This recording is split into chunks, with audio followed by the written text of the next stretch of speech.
ভিডিওটি দেখার আগে সবার কাছে ছোট্ট একটা রিকোয়েস্ট করতে চাই, প্লিজ প্লিজ প্লিজ যারা ভিডিওটি দেখবেন সবাই একটা করে সাবস্ক্রাইব করে দেবেন। আপনাদের ভালোবাসা পেলে এমন ভিডিও আরো উপহার দিব। ভিডিওগুলো বানাতে অনেক কষ্ট হয় আমি জানি, এই ভিডিওটি অনেক মানুষই দেখবেন, তাই প্লিজ একটা করে সাবস্ক্রাইব করে দেবেন। আর যারা আমাকে ভালোবাসে তারা সবাই একটা করে লাইক দিয়ে দেখিয়ে দিবেন লাভ ইউ অল। তো চলুন আজকের ভিডিওটি শুরু করা যাক। গল্প শুরু করার আগেই বলে দেওয়া হচ্ছে এটি একটি কাল্পনিক গল্প। সো চলুন শুরু করা যাক।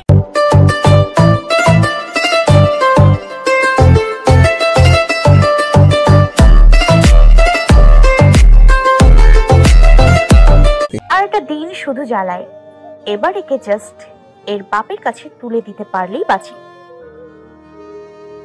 মানে কি তুই নিশকে ইয়াসের কাছে দিয়ে দিবি? আজব তো, কি বলছিস এসব? বাচ্চা তার বাবার কাছে থাকবে না তো কি মিউজিয়ামে থাকবে নাকি? দেখ, তোর এইসব ঘোরানো পেছানো কথা আমি কিছুই বুঝতে পারছি না। প্লিজ সবকিছু ক্লিয়ারলি বল। শুভর কথায় রশনি হেসে দিল। তোর মুখে এসব কথা মানায় না।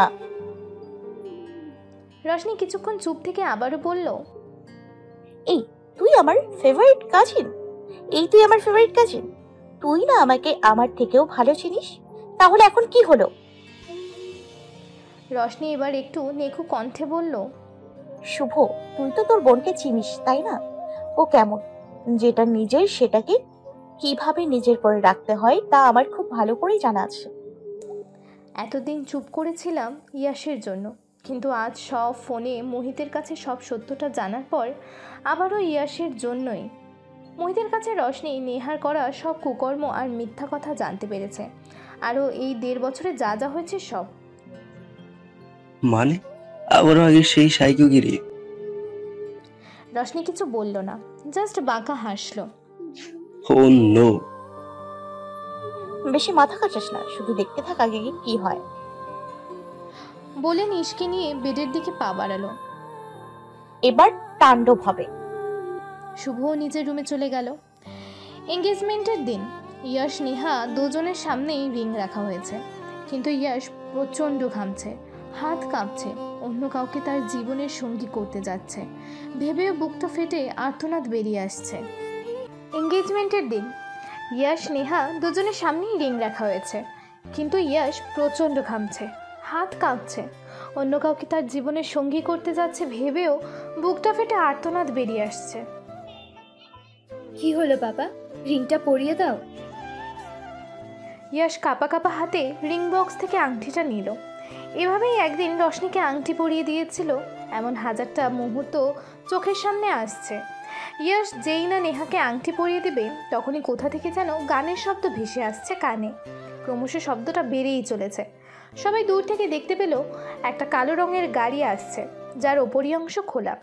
এঙ্গেজমেন্ট সেরিমনিটা একটা বড় খোলা মাঠে হচ্ছে, সিম্পলভাবে ডেকোরেট করা, দুই দিকে মানুষজন আর মাঝখানে রেড কার্পেট, যা সামনে স্টেজের দিকে যাচ্ছে। গাড়ির মধ্যে একটা মেয়ে দাঁড়িয়ে নাচছে, আর ওর দুই পাশে দিয়ে ব্যান্ড পার্টিওয়ালা গানের তারে বাজনা বাজিয়ে যাচ্ছে। গাড়িটা রেড কার্পেট দিয়ে এসে স্টেজের কিছুটা দূরে এসে দাঁড়ালো। ইয়াশ সহ সবাই তো পুরাই অবাক, কারণ গাড়িতে থাকা মেয়েটি আর কেউ না, স্বয়ং রশনি। রশনি এবার ইয়াশকে ডেডিকেট করে নাচতে শুরু করলো। What the hell going on? কালকে নেহার কাছে শুনেছিলাম এই মেয়েটা নাকি আবার এসেছে, এখন তো দেখছি অনুষ্ঠানের মাঝেও চলে এসেছে। রশনি এবার গাড়ি থেকে নেমে গেল আর ওদেরকে গান বন্ধ করতে বলল। ইয়াশ রশনিকে দেখে আরও হাঁ হয়ে গেছে, কারণ আজ ওকে পুরোই অন্যরকম লাগছে। মেহেন্দি কালার শাড়ি, চোখে সানগ্লাস, ঠোঁটে মন মাতানো হাসি, যা উঁচু নিচু দাঁতগুলোর জন্য আর সুন্দর করে তুলেছে।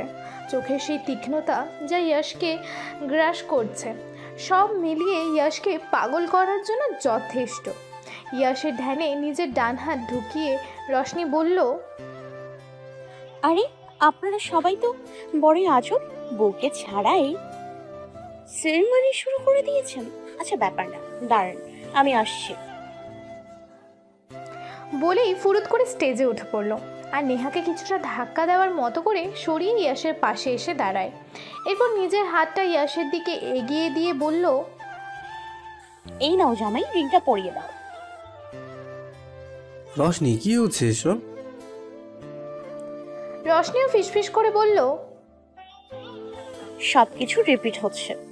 আপনি একদিন আমাকে আমার বিয়ে থেকে জোর করে তুলে নিয়ে গিয়েছিলেন, তেমনি আজ আমার পালা।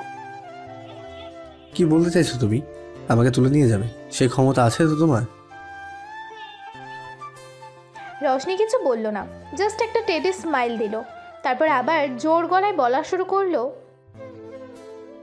বুঝেছি, জামাইটা আমার লজ্জা পাচ্ছে। আচ্ছা, ব্যাপার না, দাঁড়াও আমি আগে পরিয়ে দিচ্ছি, তারপর তুমি দাও, কেমন? বলেই নেহার কাছে থাকা রিংটা খপ করে নিয়ে নিল। আচ্ছা, এঙ্গেজমেন্টে ছেলে আগে রিং পরায় নাকি মেয়ে? হোয়াট এভার, তাতেই কি এসে যায়? আমাদের বিয়ে তো আগে হয়ে গিয়েছে, তাই না জামাই? তুমি? রশনি ইয়াসকে আর কথা বলতে না দিয়ে টুকুস করে ইয়াসের অনামিকা আঙুলে আংটিটা পরিয়ে দেয়। এই নিন, এবার আপনিও পরিয়ে দিন। সেখানে সবাই তো পুরাই অবাক। নেহা এতক্ষণ আকস্মিক হয়ে এগুলো দেখলেও এখন আর সহ্য করতে পারল না। গায়ে রশনির হাতটা ধরে ফেলল, যা দেখে মাত্র কয়েকটা মহিলা গার্ড এসে ওকে ধরে ফেলল। রশনি নিজের ঘড়িটাকে খুলে ইয়াসের মতো করে বলা শুরু করলো, do you have any idea how expensive is it? বলেই একজন গার্ডকে ডেকে এনে নিজের ঘড়িটাকে ওর হাতে দিল। তারপর স্যানিটাইজার নিয়ে নিজের হাতটা ধুয়ে ফেলল। ছে, নোংরা করে দিল। এই ঘড়িটাকে ফেলে দাও, আর হ্যাঁ, সাথে করে এটাকেও নিয়ে যাও।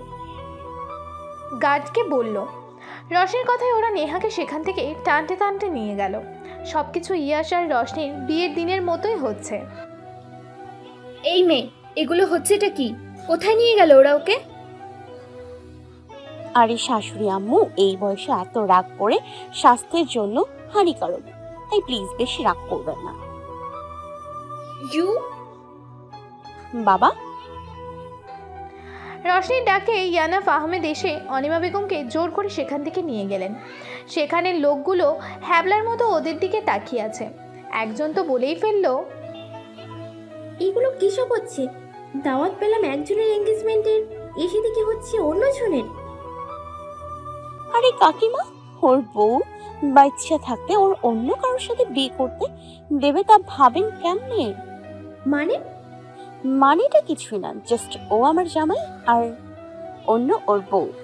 বাট কিছু মানুষ জোর করে আমারটার ঘাড়ে অন্য এক শাকচুন্নিকে ঝুলাইছিল, তাই আমি মেইন টাইমে আয়সা বাঁচাই নিলাম। উফ, এসব কথার মধ্যে আসল কাজটাই তো হলো না। কি হলো জামাই, তুমি আংটিটা পরাচ্ছ না কেন? রশনি অলরেডি অনেক সিন ক্রিয়েট করে ফেলেছে, প্লিজ এখন স্টপ যাও। ও মানে আংটিটা তুমি পরাবে না, তাই তো? ইয়াস মুখে বিরক্তির ছাপ ফুটিয়ে তুলে মুখটা অন্যদিকে ঘুরিয়ে নিল। কথা বল না, সোজা আঙুলে ঘি বের না হলে আঙুল বাঁকাতে হয়, আপনার ব্যাপারেও তাই করতে হবে। ইয়াস তাও কিছু বলল না। রশনি আরেকটা গার্ডকে ডাকলো। গার্ডরা আসার পর রশনি গার্ডটার দিকে হাত বাড়িয়ে দিল। ম্যাম বলছিলা? রশনি চোখ রাঙিয়ে তাকালো গার্ডটাকে, আর গার্ডটা কিছু বলতে পারলো না। তারপর রশনি ইশারা করে কি যেন দেখালো, আর সে একটা ব্যাগ থেকে ধারালো একটা চাকু বের করে রশনির হাতে দিল। তা দেখে ইয়াস ভ্রু কুচকে ওর দিকে তাকালো। দেখুন, লাস্ট বারের মতো বলছি, রিংটা পরাবেন নাকি না? পরে কিন্তু কপাল চাপড়াতে হবে। ইয়াস হাত গুজে মুখে ড্যামকের ভাব নিয়ে ফুটিয়ে তুলল। তার মানে আপনি পরাবেন না, ঠিক আছে। বলে হাতে থাকা চাকুটা চেপে ধরলো। ইয়াস ভেবেছিল রশনি হয়তো চাকুটা দিয়ে ওকে ভয় দেখাবে, কিন্তু এই দেখে নিজের হাতেই চেপে ধরলো। এর মধ্যেই অনেকটা রক্ত পড়ে গেছে। ইয়াস পাগলের মতো ওর কাছে ছুটে গেল। তুমি কি জীবনে মানুষ হবে না নাকি সে পিছিকাল থেকে ঘাট দ্বারা? হ্যাঁ, ইয়াস কি বলছে ওর নিজেরই তো জানা নেই। পিচ্ছিকাল থেকে মানে? কিছু না। ইয়াশ প্যাকেট থেকে সব টিস্যু একসাথে বের করে নিয়ে রশনির হাতে চেপে ধরে, কিন্তু তাও লাভ হচ্ছে না।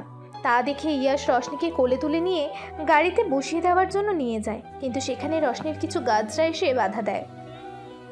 রশনি, এদেরকে সত্যি বলো। ওরা কোথাও সরবে না। বেশি বাড়াবাড়ি করো না। এই সরো তো তোমরা। না, কেউ কোথাও সরবে না যতক্ষণ পর্যন্ত না আপনি আমাকে ড্রিঙ্কটা পরিয়ে দিচ্ছেন। রশনি আর হাত থেকে রক্ত পড়তেই আছে, তাই ইয়াশ আর কথা না বাড়িয়ে রিংটা পরিয়ে দিল। এই তো গুড বয় বলে ইয়াশের গালটা টেনে দিল। এতে ইয়াশ চোখ রাঙিয়ে রশনির দিকে তাকালো, যা দেখে ও এক চোখ টিপ মেরে ইয়াশকে কিসের ইশারা দেখালো। ইয়াশ আর কিছু না বলে ওকে বসিয়ে দিল, তারপর হাই স্পিডে গাড়ি চালানো শুরু করলো।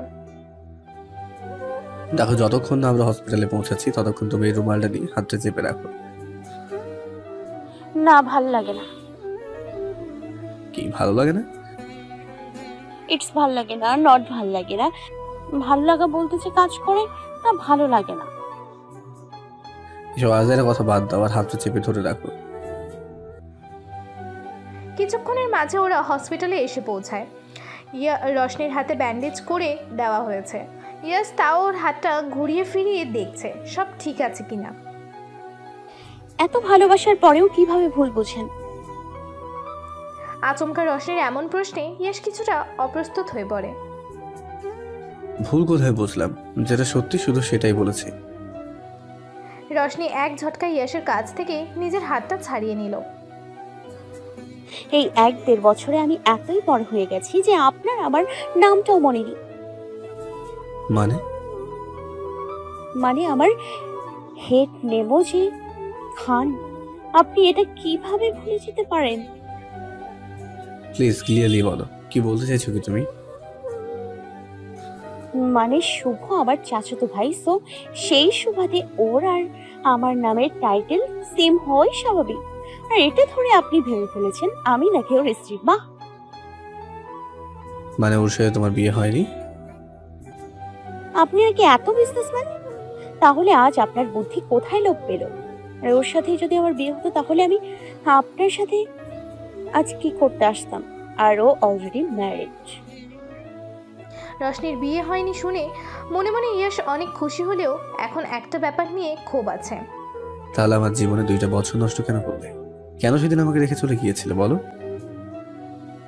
রশনি সেদিনের কথাটা বলতে গিয়েও বলে না, কারণ সে ভাবে যদি ও ওই দিনের ঘটনাটা ইয়াশকে বলে দেয় তাহলে ওর মাকে ঘৃণা করা শুরু করবে, হয়তো সেপারেটও হয়ে যেতে পারে, যা রশনি চায় না।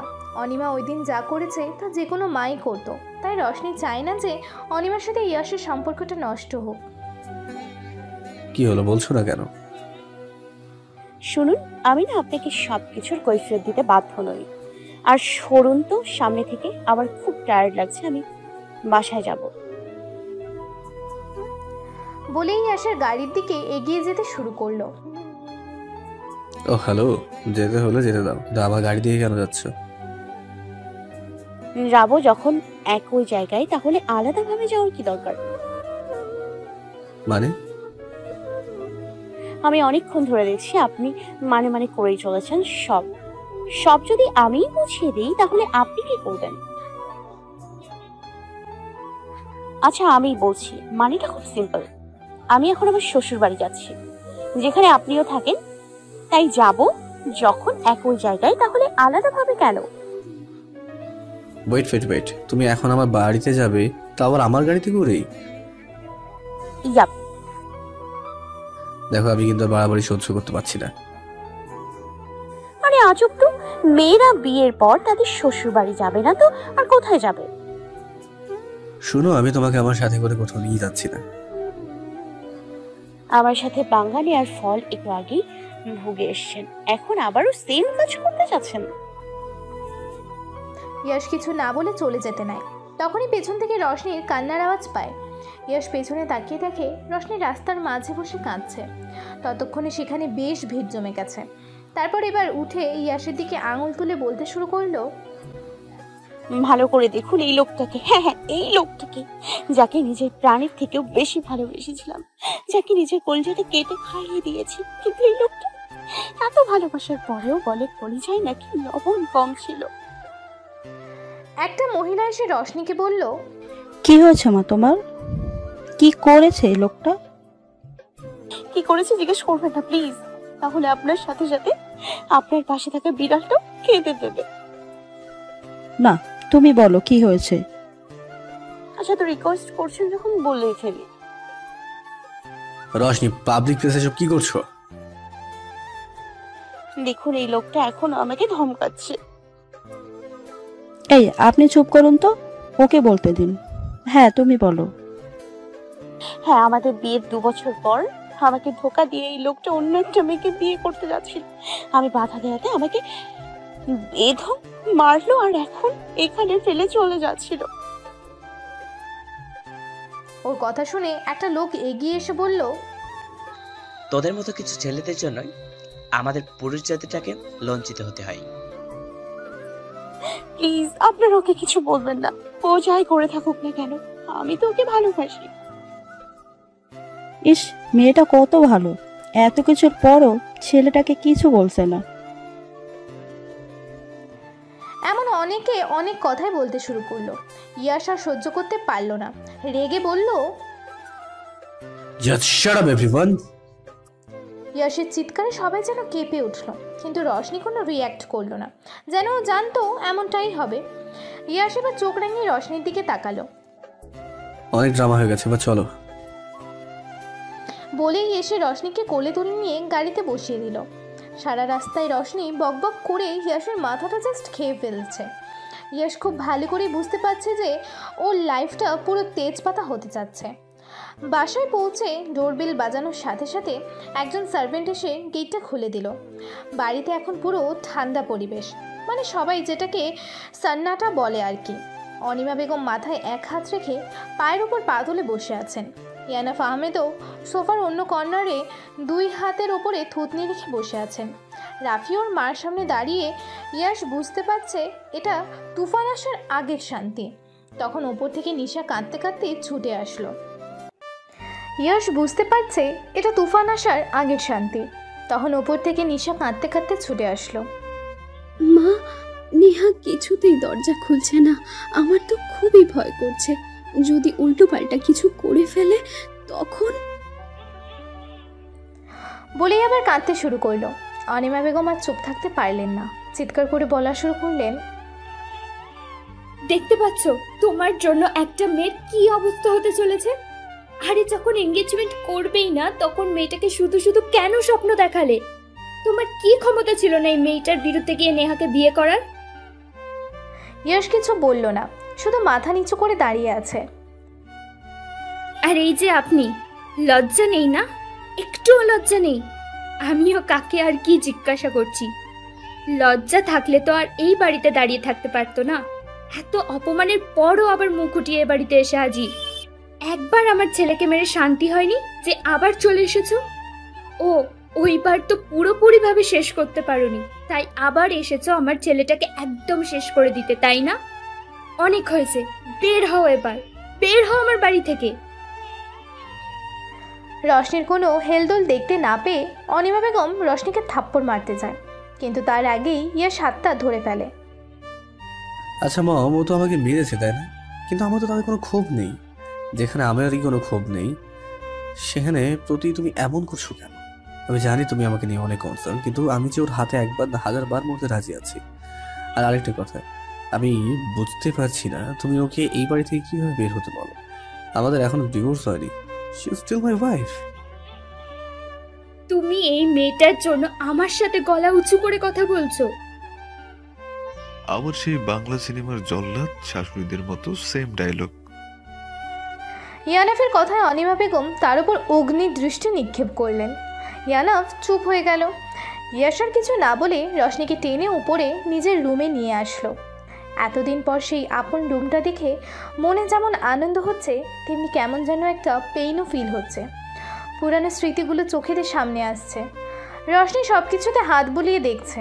আলমারিটা খুলে কিছুটা অবাক হলো, কারণ ওর সব জামা কাপড় ওভাবেই সুন্দর করে গোছানো। আয়নায় চোখ পড়তে বুঝতে পারলো ইয়াশ ওর দিকে তাকিয়ে আছে। রশনি ওর দিকে ফিরে তাকালো। ইয়াশ এখনও ওভাবেই 2 হাত গুজে দাঁড়িয়ে আছে, ওর মুখে বাঁকা হাসির রেখা। এতে রশনির কিছুটা অস্বস্তি লাগছে। আপনি কি কিছু বলবেন? ইয়াশের দৃষ্টি এবার রশনির কোমরের দিকে। তুমি আগে থেকে হট হয়ে গেছে। রশনি খেয়াল করে দেখলো ওর কোমরের সাইডের সেফটি পিনটা খুলে গেছে, যার জন্য ওর কোমরটা স্পষ্ট দেখা যাচ্ছে। রশনি তাড়াতাড়ি তা ঢেকে নিল। আপনি না রাস্তার বখাটেদের মতো কথা বলছেন। রশনির কথা ইয়াশ আরো বাজেভাবে ওর দিকে তাকালো। বখাটে বললো যখন, তাহলে বখাটেদের মতো কিছু কাজও তো করতে হয়, তাই না? কি দিন দেখতে হইতেছে, এক বাচ্চার বাপ বলে এইগুলো কয়। আল্লাহ উঠায় নাও। ইয়াশ এতক্ষণে রশনির অনেকটা কাছে চলে এসেছে। রশনি কথা ঘোরানোর জন্য বলল, আচ্ছা বলছিলাম কি, নেহা তো নিজেকে রুম বন্ধ করে বসে আছে, আমাদের কি একবার যাওয়া উচিত না? মানে উল্টাপাল্টা যদি কিছু একটা করে বসে। ও যার নামে যাক, আমার কিছু যায় আসে না। ইয়াশ একটানে ওর কোমরের সাইডের সেফটি পিনটা খুলে ফেললো, তারপর কোমরে হাত বুলাতে শুরু করলো। রশনি চোখ বড় বড় করে ওকে দেখছে। ইয়াশের চোখে আজ অন্যরকমই এক নেশা দেখতে পাচ্ছে রশনি। ইয়াশ রশনির কোমর চেপে ওকে আরেকটু নিজের কাছে নিয়ে আসলো। আপনি? রশনির কথা শেষ হওয়ার আগেই ইয়াশ ওর ঠোঁটে নিজের আঙুল ছুঁয়ে ওকে চুপ করিয়ে দিল। একটা কথা বলবে না, অনেক অপেক্ষা করিয়েছ। আর না। বলেই ওর ঠোঁটে হালকা করে নিজের ঠোঁট ছুঁয়ে ওর ঘাড়ে মুখ ডুবালো। রশনি নিজেও ইয়াশের ছোঁয়ায় পাগল হয়ে যাচ্ছে, কিন্তু ওকে এখন থামাতে হবে। প্লিজ ছাড়ুন আমাকে। রশনির ঘোর লাগানো কথায় ইয়াশ আরো উন্মাদ হয়ে ওকে জড়িয়ে ধরল। ইয়াশ প্লিজ। রশনির কথায় ইয়াশের ধ্যান যেন মুহূর্তেই ভেঙে গেল। ইয়াশ রশনিকে ছেড়ে ওর গাল চেপে ধরল। বাহ, এই কয়েকদিনে দেখছি তোমার বেশ উন্নতি হয়েছে। স্যার থেকে ডাইরেক্ট ইয়াশ। শোনো, চুপ করে তোমার সব ড্রামা সহ্য করেছি বলেই না যে আমি বদলে গেছি বা উইক হয়ে পড়েছি। সে আগের ইয়াশ আহমেদই আছে, এটা মাথায় রেখো। আর খবরটা যদি নেক্সট টাইম থেকে আমার নামটাও নিজের মুখে আনো তো আমার থেকে খারাপ আর কেউই হবে না। বলেই ওকে ধাক্কা দিয়ে রুম থেকে বেরিয়ে গেল। রশনি এখনও অবাক হয়ে ওর যাওয়ার দিকে তাকিয়ে আছে। শুধু ওর নামটা উচ্চারণ করেছে বলে এত কথা শোনালো। যাক, সেটা নিয়ে রশনি আর বেশি ভাবলো না। পরের দিন রশনি নিশাকে নিয়ে আজ ওর মামার বাসায় এসেছে। কতদিন দেখে না মামাকে। গেটে নক করার কিছুক্ষণ বাদে মামি এসে দরজা খুলে দিল। রশনিকে দেখে যেন অবাকের সাথে খুশিও হলো। নাইমা বেগম এসে রশনিকে জড়িয়ে ধরলেন, তারপর ওর কপালে চুমু দিয়ে ওর গালে হাত বুলিয়ে দিতে দিতে বলল, কেমন আছিস? তার এহনো আচরণে রশনি অবাক হলেও কিছু বলল না। ভালো, তোমরা? ভালো। তখনই ওপর থেকে সাহিদ চৌধুরী বামে আসছিলেন। তা টের পেয়ে নাইমা বেগম রশনিকে ছেড়ে দিলেন। ভিতরে আয়। আজ মামার সাথে অনেকদিন পর মন খুলে কথা বলল রশনি। আর নিশকে যেন তারা চোখে হারাচ্ছেন, খুব আদর করছে ওকে। নাহিদ কিছু বলছে না, শুধু এক জায়গায় দাঁড়িয়ে রশনিকে দেখেই চলেছে। নাহিদ, দেখো ও আমাদের কোলে কি সুন্দর করে বসে আছে, একটুও কাঁদছে না। নাহিদ এবার এগিয়ে এসে নিশকে কোলে তুলে নিল। কিছুক্ষণ ওর দিকে তাকিয়ে থেকে বলল, ও চোখগুলো একদম ইয়াসের মতো। তারপর রশনির দিকে তাকিয়ে বলল, একদম নীল রঙের, তাই না রোশনি? নাহিদ কি মিন করে কথাটা বলেছে তা রশনির কাছে স্পষ্ট। রশনি তাড়াতাড়ি নিশকে ওর কোল থেকে নিয়ে নিল। আচ্ছা মামা, তাহলে এবার উঠি? না খেয়ে চলে যাবি? হ্যাঁ, না হলে লেট হয়ে যাবে, আবার অফিসেও তো যেতে হবে। রশনি তাদের সাথে কিছুক্ষণ কথা বলে সেখান থেকে বেরিয়ে আসলো। অফিস আওয়ার শেষে নিশকে শুভদের বাড়িয়ে দিতে আসতে যায়। আচ্ছা রশি, তুই নিশের কথা ইয়াশকে কবে জানাবি? খুব তাড়াতাড়ি জানাবো। এখন জানালে প্রবলেম কি? দেখো এখনো আমার উপর রেগে আছে, তাই যদি এখন ওকে নিশের কথা জানাই তাহলে আমি যে নিশকে ওর থেকে আলাদা রেখেছিলাম সেটার শাস্তি দেওয়ার জন্য ও আমাকে নিশের থেকে আলাদা করে দিতে পারে। তুই চিন্তা করিস না, সব ঠিক হয়ে যাবে। I hope so. রশনি ইয়াশের সাথে থাকা শুরু করে দিয়েছে অনেক দিন হয়েছে। রশনি এখনও ইয়াশকে নিশের ব্যাপারে জানায়নি, কিন্তু প্রত্যেকদিন নিশের সাথে সারাদিন থাকতো আর অফিস আওয়ার শেষ হলে ওকে শুভদের বাসায় দিয়ে আসতো। সবই ঠিক ছিল, কিন্তু ইয়াশের সন্দেহ হলো তখন যখন ও উইকেন্ডসের দিনও বাহিরে যেত। আজ ইয়াশ সিদ্ধান্ত নিয়েছে যে ও রশনির পিছু নেবে। আজ রশনি, শুভ আর অনু সবাই মিলে পার্কে যাবে বলে ঠিক করেছে। অবশ্য তা নিশের জন্যই, তাই রশনি বেরিয়ে পড়ল। ইয়াশও চুপি চুপি ওর পিছে এসেছে। রশনি ওর গাড়ি নিয়ে শুভদের বাড়ির নিচে দাঁড়িয়ে আছে। তখনই সেখানে অনু নিশকে কোলে নিয়ে উপস্থিত হয়। নিশ রশনিকে দেখেই ওর কোলে যাওয়ার জন্য হাত এগিয়ে দিল। রশনি ওকে কোলে তুলে নিল। আমার বেবিটা আমাকে মিস করেছে তার বলতে। বেবি, মাম্মাম তোমাকে তাড়াতাড়ি পাপার কাছে নিয়ে যাবে, কেমন? সেই ভালো, তোকে ছাড়া একদমই থাকতে চায় না, একদম মা পাগল হয়েছে। আমার যে ওকে ছাড়া থাকতে অনেক কষ্ট হয়, খুব তাড়াতাড়ি ইয়াশকে সত্যিটা বলে দিব। রশনির কথা শুনে ইয়াশ কিছুটা অবাক হলো। ইয়াশকে কি সত্যি বলবে? আর ওই মহিলা রশনিকে ওর মাম্মামি বা বলছে কেন? আর ও যতদূর জানে শুভদের তো কোনো বেবি নেই, তাহলে? আশা করি ইয়াশ নিজের বাচ্চার কথা শুনলে ইয়াশ নিশ আর তোকে মেনে নেবে। এই কথাটাই ইয়াশের বড়সড় একটা ঝটকা লাগলো। ওর বাচ্চা মানে? কি বলছে ওরা এসব? সব কিছু ইয়াশের মাথার ওপর দিয়ে যাচ্ছে। না, ওর এসব প্রশ্নের উত্তর জানতে হবে। ইয়াশ আর বেশি কিছু না ভেবে গিয়ে রশনির সামনে দাঁড়ালো। হঠাৎ ইয়াশকে দেখে রশনি কিছুটা হকচকিয়ে ওঠে। আপনি? এই বাচ্চাটা কার? আপনি হঠাৎ কোথা থেকে আসলেন? যা জিজ্ঞেস করছি তার উত্তর দাও। মানে ক্লিয়ারলি অ্যান্সার দাও। আমি একটু আগে স্পষ্ট শুনেছি ভদ্র মহিলা বাচ্চাটাকে তোমার কোলে দিয়ে বলেছিলাম একদম মা পাগল হয়েছে। মানে কি এসবের? ইয়াশের চিৎকার শুনে নিশের ভয় পাওয়ার কথা, কিন্তু ভয় না পেয়ে উল্টো ইয়াশকে খামচি দেওয়ার জন্য হাত বাড়িয়ে দিচ্ছে। রশনি কোনো মতে ওকে সামলাচ্ছে। ইয়াশ আবার চিৎকার করে ওঠে। কি হলো বলছো না কেন? রশনি এবার সইতে না পেরে বলেই দিল, আপনার ছেলেও, প্লিজ আর চাচাবেন না। রশনির কথায় ইয়াশ যেন পুরো জমে গেল। আমার ছেলে মানে? হ্যাঁ, আপনারই ছেলেও। এতগুলো দিন অনেক সহ্য করেছে, আর না, আজ সব সত্যিটা বলবো।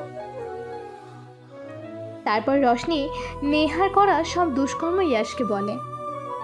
আর আপনি আর আপনার মাঝে একটা গান গান না, যে আমি পালিয়ে গিয়েছিলাম। তাহলে আজ বলছি, আমি পালিয়ে যাইনি, আপনার মা আমাকে তাড়িয়ে দিয়েছিল। আর আপনার সাথে শেষ দেখা করার মূল্য কি নিয়েছিল জানেন? একটা কসম, যেটা ছিল আমি আজকের পর থেকে আর কখনো আপনার সামনে আসতে পারবো না। আমিও তার কথা রাখতে চলে গিয়েছিলাম আপনার থেকে দূরে, কিন্তু হঠাৎ রাস্তার মাঝে মাথা ঘুরে পড়ে যেতে নেই। আর সামনে দিয়ে একটা ট্রাকও আসছিল, তখন শুভ সেখান দিয়ে যাচ্ছিল আর আমাকে ওই অবস্থায় দেখে এসে বাঁচিয়ে নেয়। কিন্তু ততক্ষণে আমি সেন্সলেস হয়ে পড়ি। হসপিটালে গিয়ে জানতে পারি যে আমি প্রেগনেন্ট। আপনাকে জানাতেও চেয়েছিলাম, কিন্তু আপনার মার কথা রাখতে গিয়েই তা পারিনি। তাই শুভর সাথে সিঙ্গাপুর চলে যাই। সেখানে গিয়ে আমার খান ইন্ডাস্ট্রিজের আর আমার বাবার সম্পত্তি পাই। বাংলাদেশে বিজনেস কাজে এসেছিলাম, কিন্তু এখানে এসে জানতে পারি আপনাকে নাকি বলা হয়েছে যে আমি পালিয়ে গিয়েছি, তাও আবার আমারই ভাইয়ের সাথে। সেটা আবার আপনার মাই আপনাকে বলেছিল। জানেন তো, আপনার বার বলতে না আমার কোনো ক্ষোভ নেই। উনি যা করেছেন একজন মা হিসেবে যে কেউই করতো। কিন্তু কষ্টটা কোথায় লিখে জানেন? যখন শুনেছি উনি আমার নামে মিথ্যে বলেছেন, তখন আমি চুপ ছিলাম। কিন্তু যখন জানতে পারি যে আপনার এঙ্গেজমেন্ট নেহার সাথে হতে চলেছে, তখন আর চুপ করে থাকতে পারিনি, অন্তত আমার ছেলের মুখের দিকে তাকিয়ে পারিনি। বলেই চোখের পানি ছেড়ে দিল। সবকিছু শুনে ইয়াশের যেমন রাগ হচ্ছে তেমনি কষ্টও হচ্ছে। ও এক দৃষ্টিতে নিশের দিকে তাকিয়ে আছে। ইয়াশ গিয়ে নিশকে কোলে নেওয়ার জন্য হাত বাড়ালো। রশনি নিশকে ইশারা করে বলল যেন ও ইয়াশের কোলে যায়, আর নিশও তা বুঝে ইয়াশের কোলে চলে গেল। ইয়াশ ওকে আষ্টে পিষ্টে জড়িয়ে ধরল। এটা ওর ছেলে ভাবতেই যেন কেমন খুশি খুশি লাগছে। কিছুক্ষণ পর ওকে ছেড়ে দিয়ে ওর মায়া ভরা মুখটাই চোখ বুলাতে শুরু করলো। পুরো ইয়াশের ডুপ্লিকেট, ওর মতোই লাল টুকটুকে ঠোঁট, চোখা নাক, আর সব থেকে আকর্ষণীয় চোখের নীলমণিগুলো, যা পুরো ইয়াশের মতো। প্লিজ ওকে আমার থেকে আলাদা করবেন না, ও আমাকে ছাড়া একদমই থাকতে পারে না। এদিকে দিয়েও আমার উপরে গেছে। মানে ওর বাবাও যে তোমাকে ছাড়া থাকতে পারে না, তুমি জানো? তুমি চলে যাওয়ার পর পাগলের মতো খুঁজেছি তোমাকে, যখন হাজার খুঁজেও পাইনি তখন সত্যিই পাগল হয়ে গিয়েছিলাম। তাহলে এখন কিভাবে ভাবতে পারো যে আমি তোমায় ছাড়া থাকবো বা ওকে তোমার থেকে আলাদা করবো? আগেও বলেছি তুমি আমার হয়েই থাকবে, সেটা আমি না চাইলে সেখানে তোমার থেকে আলাদা হওয়ার প্রশ্নই আসে না। রশনি এবার ইয়াশের বুকের মাঝে মুখ লুকিয়ে কেঁদে দেয়। এক বাহুর মাঝে নিশ আর অন্যটাই রশনি। ইয়াশের আজ নিজেকে সম্পূর্ণ মনে হচ্ছে। শুভ তখন কাশি দিয়ে ওঠে। রশনি তাড়াতাড়ি ইয়াশকে ছেড়ে দেয়। যাক, সবকিছু ঠিক হয়ে গিয়েছে দেখে সত্যিই খুব ভালো লাগছে। দোয়া করি আপনারা যেন সব সময় এভাবে হাসি খুশি থাকেন। কিন্তু শুভ, এবার কিন্তু তোর প্রমিস পুরো করতে হবে। কিসের প্রমিস রে? যা, এত তাড়াতাড়ি ভুলে গেলি? তুই না ছোটবেলায় আমাকে প্রমিস করেছিলি যে আমার ছেলের সাথে তোর মেয়ের বিয়ে দিবি। তাহলে এবার তাড়াতাড়ি আমার জন্য একটা লাল টুকটুকে বৌমা এনে দে। তোমরাও না কি সব যে বলো। আরে লজ্জাপতিটা। আইসে আমি আর ছাড়বি না, তাই না? মানে নিজে কষ্ট করে ছেলের বউ খুঁজতে হইব বইলা এখন আমার মেয়ের উপর নজর ফেলাইছে। আরে আমাদের আর কষ্ট করে বিয়ে দিতে হবে না। তোর ছেলে এখন থেকে ইয়াসের মতো বড় হয়ে দেখ আমার মেয়েকেই না তুলে নিয়ে যায়। থাক, আগে হইতে দে। ওদের কথা শুনে সবাই একসাথে হেসে দিল। সন্ধ্যাবেলায় নেহা ঠোঁটে লিপস্টিক লাগাচ্ছিল, তখনই কোথা থেকে ফর্মাল ড্রেস পরা কয়েকজন ছেলে মেয়ে রুমে ঢুকে পড়লো। সাথে ইয়াশও আছে। হঠাৎ এদেরকে ভেতরে আসতে দেখে নেহা ভয় পেয়ে যায়। আপনারা কারা আর আমার রুমে এসেছেন কেন? দেখো ইস্যু। ইয়াশ নাম আমার। হ্যাঁ ইয়াশ, আমি তোমাকে ভালোবাসি বলেই অমনটা করেছিলাম, বিশ্বাস করো। Just shut up. তোমার এসব আজাইরা ঢঙের জন্য আমাদের জীবনের এতগুলো দিন নষ্ট হলো। আমার ওয়াইফের প্রয়োজনের টাইমে আমার পাশে থাকতে পারিনি। আমার বাচ্চা পৃথিবীতে আসার পর 9-10টা মাস তার বাবাকে কাছে পাইনি। এই সব কিছুর হিসাব দিতে পারবে আমাকে? ফিরিয়ে দিতে পারবে সেই সময়গুলোকে? নেহা চুপ করে নিচের দিকে তাকিয়ে আছে। ইয়াশ লোকগুলোকে নেহাকে উঠিয়ে আনার জন্য অর্ডার করলো। তারাও তাই করলো। ইয়াশ কি করছো? প্লিজ আমাকে মাফ করে দাও। ইয়াশ কিছু বললো না, জাস্ট ওদের